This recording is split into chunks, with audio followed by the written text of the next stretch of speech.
नमस्कार, मैं हूं अंजलि इस्टवाल और एक बार फिर से हाजिर हूं बस इसी दुआ के साथ कि फिट रहे इंडिया। शराब और नशीले पदार्थों का सेवन आपके लिए नुकसानदायक होता है, ये तो सभी जानते हैं, लेकिन इस सब के बावजूद कुछ लोगों को इनकी लत लग जाती है। क्या असर पड़ता है इसकी वजह से आपके शरीर पर, आइए जानते हैं। जो अधिक शराब का सेवन करता है उसको बहुत प्रकार की बीमारियां होती हैं। वो स्टमक में जाकर पेट में सूजन करता है, जिसको गैस्ट्राइटिस कहते हैं। उससे सुबह जब उठे तो जी मतला रहा है, भूख नहीं लग रही है। दूसरा, लिवर पे सूजन हो जाती है। उस सूजन के साथ साथ फैट एकत्रित होता है। साल डेढ़ साल में ये सिरोसिस का रूप धारण करता है। सिरोसिस के मतलब है कि लिवर में समझ लीजिए कि स्कार बन गए। ले पब्लिक में अक्सर लोग जलोधर के नाम से जानते हैं, क्योंकि इसके साथ पेट में पानी एकत्रित हो जाता है, पैरों के ऊपर पानी एकत्रित हो जाता है, जॉन्डिस भी हो जाती है, मतलब पीलिया हो जाता है, और खून की उल्टी हो सकती है, गफलत में चला जाता है। इसको कहते हैं लिवर कोमा के नाम से जाना जाता है। इसका मुख्य कारण ये इस बीमारी का अल्कोहल ही है। सिरोसिस और जब परसिस्ट करती है तो 15 साल 20 साल में इसमें 5% लोग कैंसर भी डेवलप कर सकते हैं। जब ये बीमारी बहुत बढ़ जाती है तो और कोई इलाज रह नहीं जाता सिवाय इसके कि लिवर ट्रांसप्लांट किया जाए। मॉडर्न सोसाइटी में देखा गया है कि आप जब सोशलाइज करते हो तो सिर्फ आप ओवर द ड्रिंक्स करते हो, और आजकल कोई सीमा नहीं रह गई है। ड्रग्स हो जाए, अल्कोहल हो जाए, तो इन चीज़ों को जितना हद तक आप कंट्रोल करो और आपकी खुद की एक लाइन ड्रॉ करो, वो बेटर है। अल्कोहल भी अगर आप लेते हो तो एक लिमिट बनाओ कि 2 ड्रिंक पीना है 2 बार वीक में। उसको पीने के पहले आप खाली पेट ना पियो, ताकि आपका एसिड लेवल बॉडी में ना बढ़े। तरीकों को ढूंढो जिससे आपकी ये एडिक्शंस कम हो जाए, ना कि ये कहो कि हो ही नहीं रहा है। कार्ब्स खाओ, कार्ब्स के बाद आप अपना थोड़ा सा अल्कोहल लो, आपको धीरे धीरे पसंद ही नहीं आएगा। थोड़ा इंटेस्टाइन को प्रोटेक्ट करना चाहिए। तो जब आप अल्कोहल पीते हो, 1 ग्लास अल्कोहल के बाद 1 ग्लास पानी पियो, उसको डाइल्यूट करो। कम करने का तरीका ये है कि अगर आप 3 ड्रिंक लेते हो तो आप 2 पे आ जाओ। नमस्कार, आज मैं और मेरे सहयोगी योगा टीचर राम मिलके आज एक आसना आपको दिखाएंगे। आसना दिखने में कई बार बहुत सिंपल होता है, पर जब हम करते हैं तो हमें मालूम पड़ता है हमारी बॉडी उसको किस तरीके से कर सकती है। हर एक इंसान अलग तरीके से आसन करता है, हर एक बॉडी का स्ट्रक्चर अलग होता है और हर बॉडी पे अलग दिखता है। तो आज हम चाहते हैं कि आप देखिए कि हम ये आसन आपको कैसे बताएंगे और इसको आप कैसे प्रैक्टिस कर सकते हैं। आज हम दंड आसना सीखेंगे और इसके जो बेनिफिट्स हैं वो आपको राम बताएंगे। जैसे कि आपने सुना दंड आसना के कई सारे बेनिफिट हैं। दंड आसन में स्पाइन को बिल्कुल सीधा रखा जाता है, जिसकी वजह से हम किसी भी प्रकार के आलस में जाने से बचते हैं। और मेडिटेशन में स्पेशली ये बहुत लाभप्रद है, बहुत विशेष तौर से इसमें लाभ मिलता है और आलस में जाने से बचते हैं। जैसे स्टूडेंट हैं वो ऐसे कमर झुका के बैठ जाते हैं, पढ़ते पढ़ते वो आलस में चले जाते हैं। दंड आसन में स्पाइन की स्टिफनेस दूर होती है। तो आइए हम देखते हैं कि इसको कैसे लगाया जाए। पहले दाहिना पाँव सीधा करेंगे, उसके बाद बायां पाँव सीधा करेंगे। दोनों पाँव को अंदर की तरफ, टोज को अंदर खींचेंगे। दोनों हाथ आपके टोर्सो के साथ साइड में लगे रहेंगे। विशेष इसमें बात है कि आपने अपनी स्पाइन को खींच के ऊपर की ओर लाना है। थोड़ा आप अपनी एड़ियों को आगे खिसका सकते हैं, लेकिन हिप्स अपनी जगह पे रहने चाहिए। स्पाइन को सीधा रखें, चेस्ट को सामने, थोड़ा हल्का सा सामने की ओर पुश करेंगे। इसको दंड आसन कहा जाता है।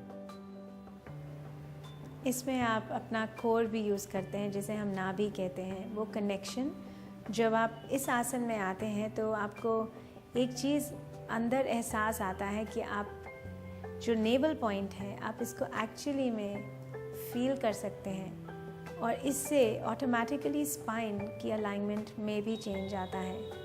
अपनी चिन थोड़ी सी चेस्ट की तरफ, जिसे जालंधर बंद कहते हैं, बहुत स्लाइट, पर जिससे हमारा back of the neck release हो जाता है एनर्जी के लिए। और इस आसन में आप कुछ सेकंड के लिए या कुछ ब्रेथ्स के लिए बैठिए, 1 मिनट तक इसको डेवलप करिए। और जैसे राम ने कहा, इससे आपकी स्पाइन में चेंजेस, बॉडी में अलर्टनेस ज़्यादा आती है। आज के लिए इतना ही। Thank you.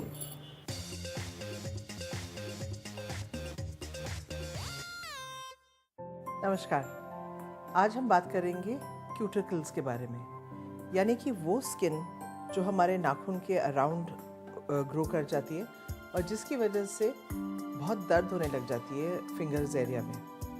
क्यूटिकल्स जो है, अक्सर मैंने देखा है कि लोग इसको कटवा लेते हैं या चबाने लग जाते हैं, लेकिन ये स्किन जो है वो बहुत हार्ड हो जाती है, जिसकी वजह से हमें बेसिकली नेचुरल सॉफ्टनर्स का इस्तेमाल करना पड़ता है। क्यूटिकल्स को आप पाइनएप्पल जूस में भिगो सकते हैं। पाइनएप्पल जो है, यानी कि अनानास, एक बहुत ही अच्छा नेचुरल स्किन सॉफ्टनर है और इसको आप हल्का हल्का अपने क्यूटिकल्स पे रोज़ मसाज करें।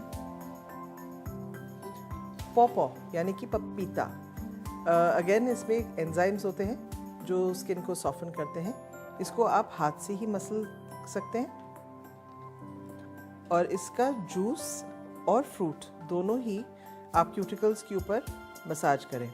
अभी आप देखेंगे कि मैंने बहुत ज़्यादा बारीक नहीं किया है क्योंकि हमें इसके थोड़े थोड़े पीसेस की ज़रूरत है। ये हम पाइनएप्पल में जो नेल्स हमें डिप करे हुए पाइनएप्पल जूस में, अब हम इसको पपीते से मसाज करेंगे। जहाँ आपको दर्द ज़्यादा होती है अराउंड द नेल्स, वहाँ पर आप ये पपीता धीरे धीरे मसाज करें ताकि इसका जो जूस एंड पल्प है ये सारे नेल्स पे अच्छी तरह लग जाए। जब ये स्किन सॉफ्ट होने लग जाएगी, तब आप एक पुशर, ऐसा पुशर जो बहुत ही आमतौर से आप मार्केट में खरीद सकते हैं, इसको लेके आप इन्हीं क्यूटिकल्स को धीरे धीरे पीछे पुश करेंगे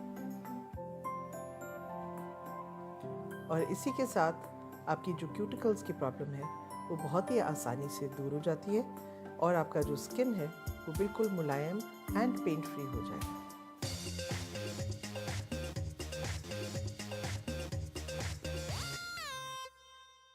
थोड़ा सा ही खाते हैं और टमी बाहर आता है और यही हम सबकी कंप्लेंट रहती है। इसके लिए ज़रूरी है कि हम रोज़ 5 मिनट अपने एब्स को वर्कआउट करें। इसके लिए मैं आपको 2 एक्सरसाइजेस फटाफट सिखाती हूँ। इस तरह से मैट पे आ जाइए, अपने दोनों पैरों को नीचे रखिए और इंक्लाइन 30 डिग्री एंगल बनाइए। दोनों हाथों को ऐसे रखिए और पीछे की ओर एक हाथ लेके जाइए। अपने एब मसल्स को ब्रेस्ड रखिए, नॉर्मल ब्रीदिंग कीजिए। आपके कोर एरिया पे बहुत प्रेशर बनेगा, इस प्रेशर को एंजॉय कीजिए।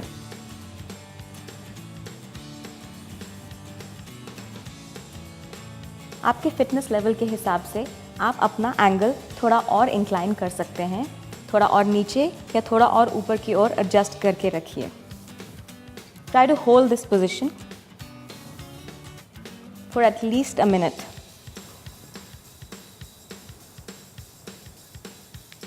हमारी अगली एक्सरसाइज एयर बाइक है। अपने दोनों हाथों को हेड के पीछे ऐसे रखिए और अपने एल्बोज और नीज को ऑल्टरनेटली ऐसे जॉइन कीजिए। लेग्स को जितना आउटस्ट्रेच कर सकते हैं कीजिए। इसमें आप अपने ओब्लिक मसल्स में प्रेशर पाएंगे।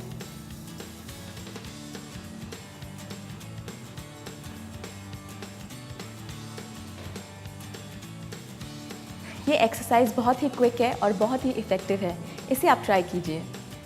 फिट रही इंडिया में फिलहाल इतना ही। आपको हमारा कार्यक्रम कैसा लगा आप हमें ज़रूर बताइए। इसके अलावा अगर आप अपनी कोई परेशानी या दिक्कत है जिसे आप हमारे साथ शेयर करना चाहते हैं तो आप हमें ईमेल कर सकते हैं fit@ndtv.com पर। आप चाहें तो ट्विटर के जरिए भी हमारे साथ जुड़ सकते हैं #फिट रहे इंडिया का इस्तेमाल करके। फिलहाल हमें इजाज़त दीजिए। नमस्कार।